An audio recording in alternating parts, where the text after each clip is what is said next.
जय गुरु जी। वीडियो को लाइक कीजिए, चैनल को सब्सक्राइब कीजिए और बेल आइकन नोटिफिकेशन को ऑन कर लीजिए ताकि जब भी नया सत्संग वीडियो गुरु जी महाराज चैनल पर अपलोड हो तो उसका नोटिफिकेशन आप तक तुरंत आ जाए और फिर आप जल्दी से चैनल पर आएँ और महाराज का दिव्य आशीर्वाद ले पाएँ, वो भी सत्संग सुनकर। जय गुरु जी। आज मैं आप सबके साथ जो सत्संग शेयर करूँगा वो हमें व्हाट्सएप के माध्यम से प्राप्त हुआ है। हमें बेहद ही अच्छा लग रहा है कि आप हमें अपनी मैजिकल जर्नी भेज रहे हैं।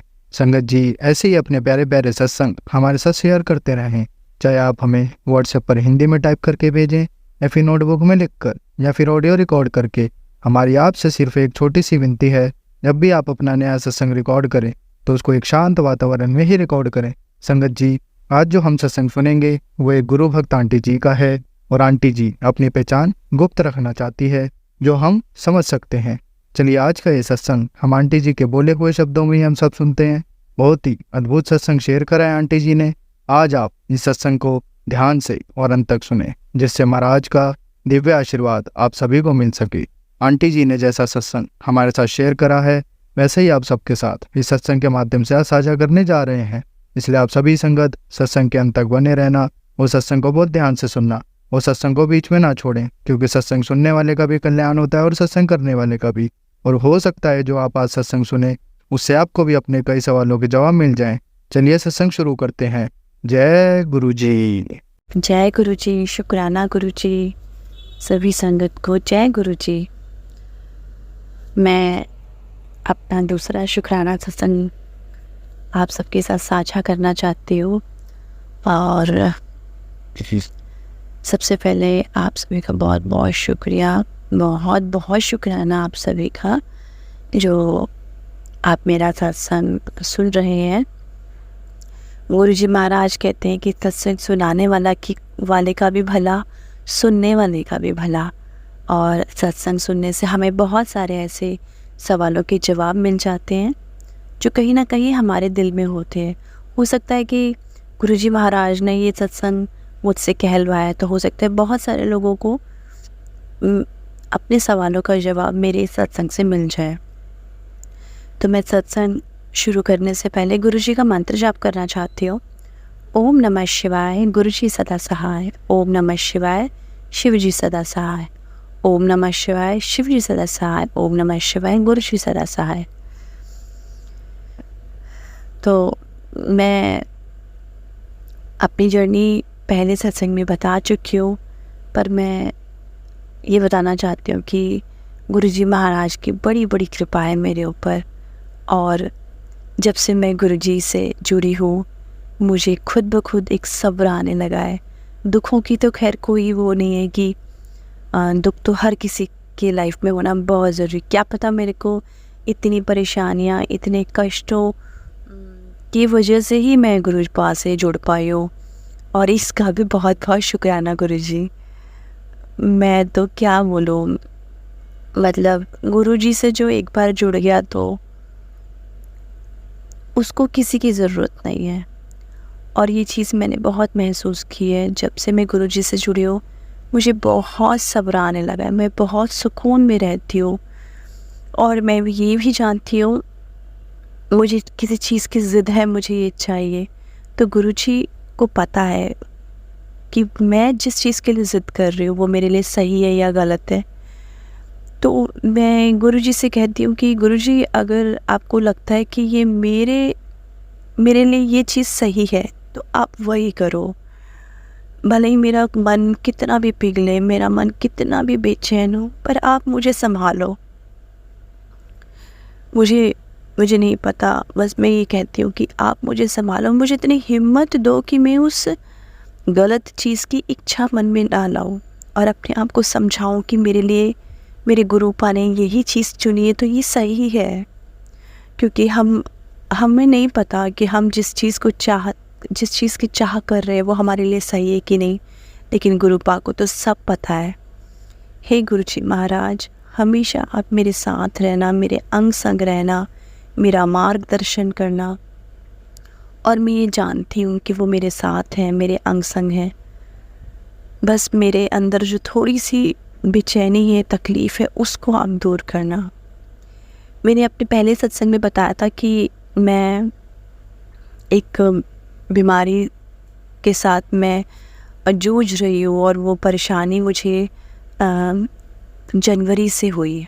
तो जनवरी में जब मुझे पहली बार दिक्कत हुई तो मैंने गायनेकोलॉजिस्ट को दिखाया, मेरे बहुत सारे टेस्ट हुए, मेरा अल्ट्रासाउंड हुआ। तो जिस दिन अल्ट्रासाउंड हुआ मैं घर आई, और घर आई तो मैंने देखा कि मेरे 2 बच्चे हैं, दोनों बच्चे घर पे थे और मेरे अंकल जी मेरे साथ गए थे। हम जब घर आए तो तबीयत तो ठीक नहीं थी, हमने बाहर से खाना ले लिया था। जैसे हम खाना वाना खाया उसके बाद जैसे मेरे बेटे ने ना बहुत ज़ोर से आवाज़ दी कि मम्मी ये देखो। वो छत पे गया, छत पे देखा तो एक कबूतर मारा हुआ था, जैसे लग रहा था कि बिल्ली ने मार दिया है, और पूरी सीढ़ियों पे ब्लड था। मुझे नहीं पता कि वो ऐसा क्यों हुआ। मेरे हस्बैंड मतलब मेरे अंकल जी ने उसे साफ़ किया और बच्चों को कहा कि आप लोग ऊपर मत जाओ, यहीं नीचे रहो। दूसरे दिन तीसरे दिन मेरी रिपोर्ट आनी थी, तो जब डॉक्टर के पास हम गए मेरी रिपोर्ट लेकर, तो मेरी रिपोर्ट बिल्कुल नॉर्मल थी। एंड डॉक्टर बहुत हैरान थी कि कुछ भी नहीं आया। मतलब उनका ऐसा था, मुझे लगा कि शायद उनको था कि मेरे रिपोर्ट में कुछ ना कुछ आएगा जब मुझे इतना प्रॉब्लम हो रहा है तो। पर वो कहते हैं ना कि मैंने और भी सत्संग में सुना है कि ऐसे मैंने किसी सत्संग में सुना था कि उनके घर पे ऐसे कबूतर मर गया था। तो मतलब वो गुरुजी जो हैं वो कबूतर रूप में आते हैं और वो अपने ऊपर हमारा संकट लेते हैं।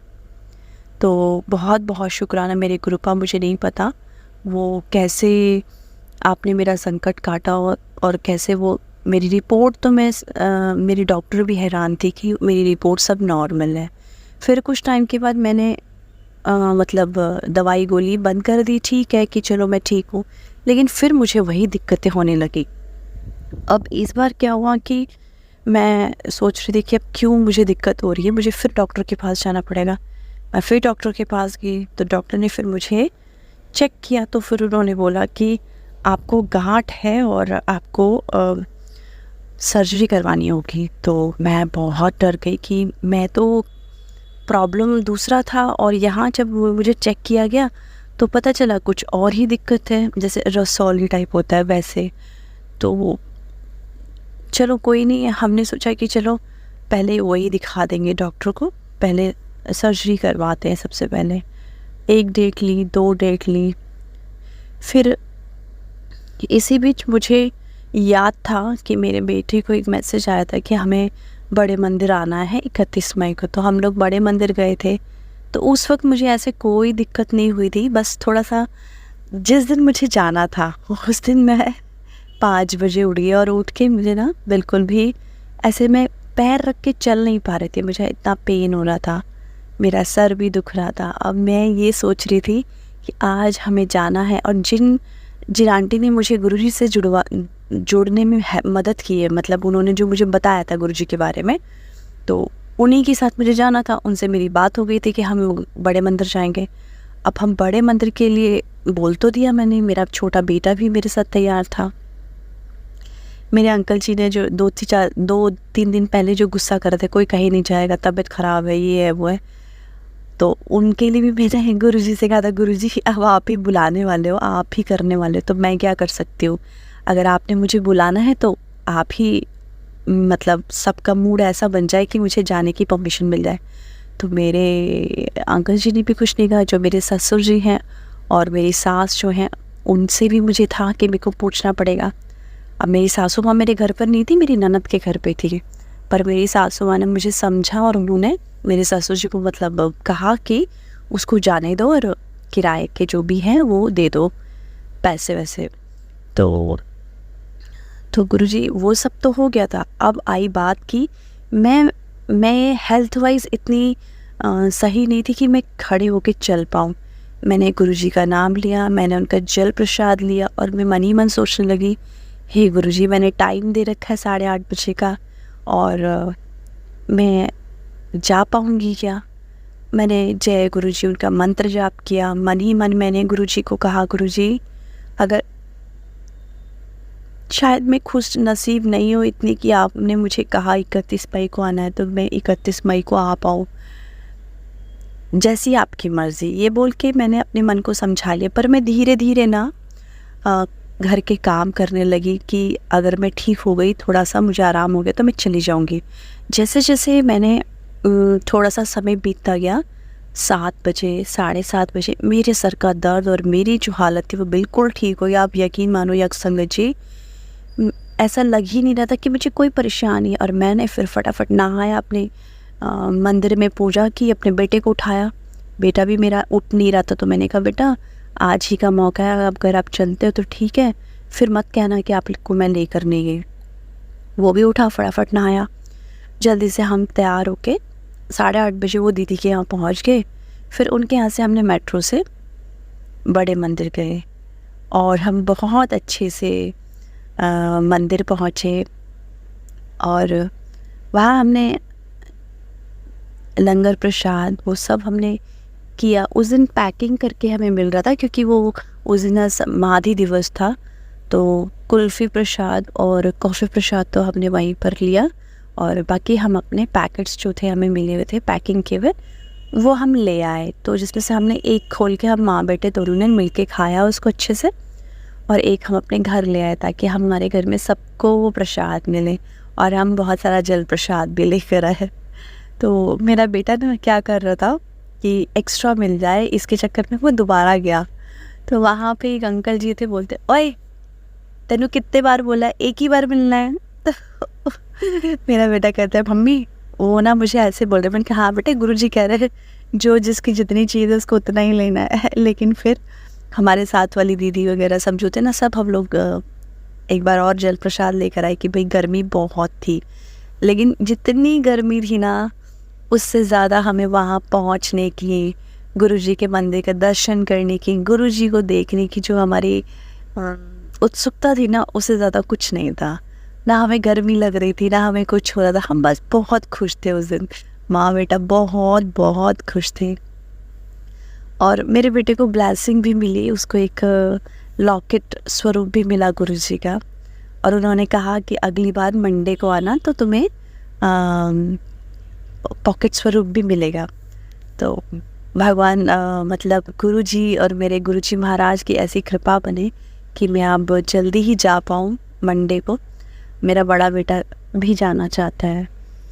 हाँ, और शुक्राना सत्संग में जो बोल रही थी, मेरा ध्यान भटक गया, माफ़ी चाहती हूँ संगत जी।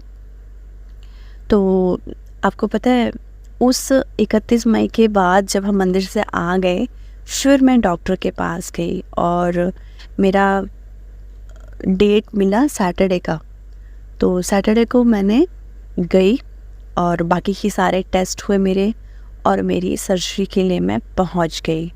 बहुत डरी हुई थी, बहुत मुझे लग रहा था कि कैसे होगा। पैसे का भी कोई इतना वो नहीं था हमारे पास, लेकिन पता नहीं सब अरेंज करवा दिया गुरुजी ने। कहते हैं ना कि गुरुजी जिस पे कृपा करते हैं उनके काम अपने आप बनते जाते हैं। मेरे अंकल जी को पैसे की भी कोई दिक्कत नहीं हुई और हमने आराम से जाके ट्रीटमेंट कराया, मतलब मेरी सर्जरी हुई।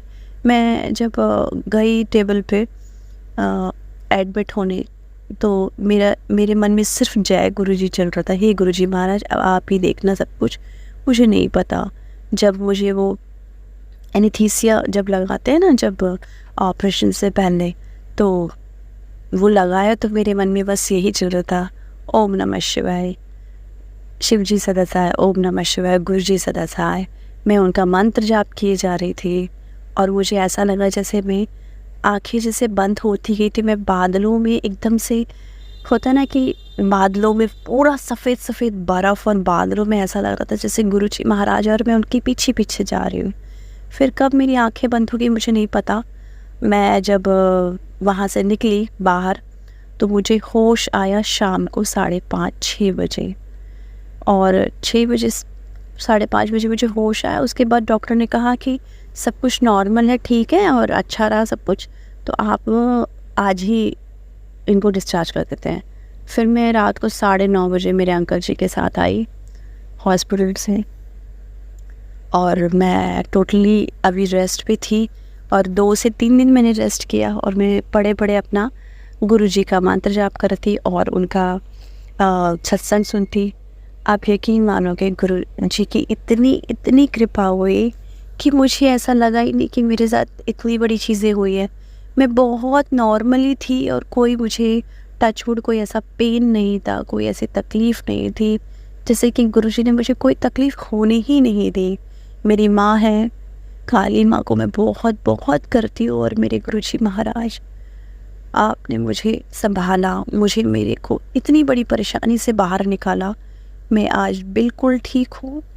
आज मुझे 10 डेज़ हो गए रेस्ट करते हुए, अब मैं बिल्कुल ठीक हूँ।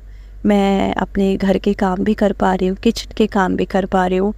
ये सब मैं कहती हूँ कि हमें नहीं पता, हमारे पास छोटी सी चीज़ें बड़ी बन जाती हैं और बड़ी चीज़ें बहुत छोटी हो जाती हैं।